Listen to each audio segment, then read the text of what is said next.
ആത്മീയപാതയിൽ സഞ്ചരിക്കുന്ന ആളുകൾ പൊതുവേ ഒരു നമ്മളുടെ കുടുംബ ജീവിതത്തിന് ഒരു വിരക്തി വന്നു കഴിഞ്ഞാൽ പിന്നെന്താ ചെയ്യണത്? നേരെ കാട്ടിലേക്കും പർവ്വതങ്ങളിലോട്ടൊക്കെ പോകുന്നു അല്ലേ?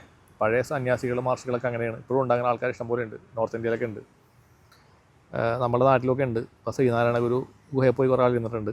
അങ്ങനെ പല ആൾക്കാരും ഇതുപോലുള്ള സ്ഥലങ്ങളിലൊക്കെ പോയി ഏകാന്തമായിട്ട് ഇരുന്ന് മെഡിറ്റേഷൻ ചെയ്ത ആൾക്കാരാണ്. അപ്പോൾ ഇതിനകത്ത് വേറെ കാര്യമുണ്ട്. എനിക്ക് തോന്നിയേക്കണ ഒരു കാര്യം കൂടി ഉണ്ടായത്, അതായത് നമ്മൾ മനുഷ്യ സാധാരണക്കാരായ ആളുകൾ ജീവിക്കുന്നത് ഇതുപോലുള്ള പല പല ചുറ്റുപാടുകളിലാണ്. നെഗറ്റിവിറ്റി ഉള്ള ആളുകൾ, ശത്രുബാധകൾ നമുക്ക് എതിരെ വരുന്നു, ശത്രുത്വമുണ്ട്, അതുപോലത്തെ ആളുകളുണ്ട്. അപ്പോൾ നമ്മളെപ്പോഴും ഇങ്ങനെ മലിനപ്പെട്ടുകൊണ്ടിരിക്കും. അപ്പോൾ ഇതിനകത്ത് ഞാൻ മനസ്സിലാക്കിയ കാര്യം, മനുഷ്യ ശരീരം എന്ന് പറഞ്ഞു കഴിഞ്ഞാൽ വളരെ ദുർബലമാണ്. അത്ര വലിയ പവറൊന്നുമില്ല ബോഡിക്ക്.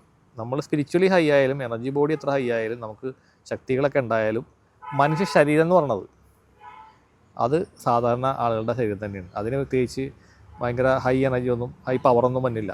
ഓർഗൻസിന് ഒക്കെ നോർമലായിട്ടുള്ള ഒരു ഇതേ എനർജി ഉണ്ടാവുള്ളൂ. പ്രായം കൂടുന്നതും അതിൻ്റെ പവർ കുറയുകയും ചെയ്യും. പക്ഷേ ഒരു തലം കഴിഞ്ഞ ആളുകൾ, അതേപോലത്തെ ആൾക്കാരുണ്ട്. ഒരു വേറൊരു ലെവലിലേക്ക് ഉയർന്നു പോയ ആൾക്ക് അവർക്ക് എന്ത് വേണമെങ്കിലും ചെയ്യാൻ കപ്പാസിറ്റി ഉള്ള ആൾക്കാരുണ്ട്. അവർക്ക് പറ്റും. അല്ലാതെ ഈ ഒരുമാതിരപ്പെട്ട ആൾക്കാർക്കൊന്നും ഈ താങ്ങാനുള്ള കപ്പാസിറ്റി ഇല്ല. അപ്പോൾ അതുകൊണ്ട് ഈ ശത്രുബാധ വന്നു കഴിയുമ്പോൾ പലരും എന്നോട് ചോദിക്കാറുണ്ട്, ഈ സാറിങ്ങനത്തെ കാര്യങ്ങൾ ചെയ്യുന്ന ആളല്ലേ, അപ്പോൾ സ്വാഭാവികമായിട്ടും നമുക്ക് ഇന്ന് വരാൻ പാടില്ലല്ലോ എന്ന് ചോദിക്കും.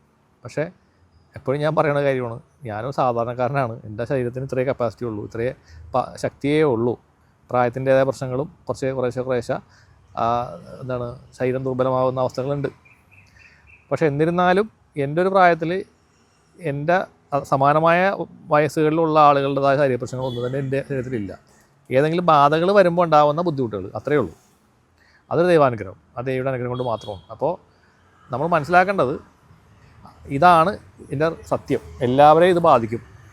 പക്ഷേ നമ്മൾ ആ ഭക്തിയിലൂടെ സഞ്ചരിക്കുക, അല്ലെങ്കിൽ ദേവിയിൽ സറണ്ടർ ആവുന്ന ആളുകൾക്ക്, അല്ലെങ്കിൽ ശിവനിൽ സറണ്ടർ ആവുന്ന ആളുകൾക്ക്, ഏത് ദേവതയിൽ സറണ്ടർ ആവുന്ന ആൾക്കാർക്കാണെങ്കിലും അവർ നമ്മളൊന്ന് രക്ഷിക്കും.